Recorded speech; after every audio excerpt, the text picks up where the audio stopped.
Iba't ibang grupo mula sa Dipolog City at Katipunan, Zamboanga del Norte ang nagtipon sa Sunset Boulevard, Dipolog City at nagsagawa ng Manyanita Walk at Zumba bilang bahagi ng selebrasyon sa ika-81 birthday ni dating Pangulong Rodrigo Duterte. Si Heidi Hipolan sa balita.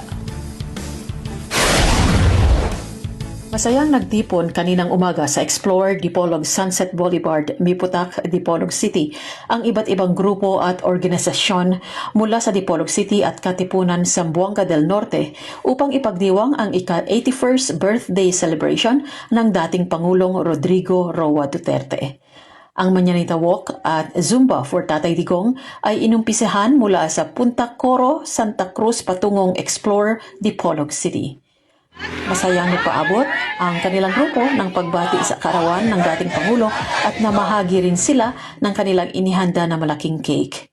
Ang libreng mga pagkain at tubig ay masaya ring ibinigay sa lahat ng mga dumaraan na nagsasagawa ng kanilang morning exercises sa Sunset Boulevard, Dipolog City.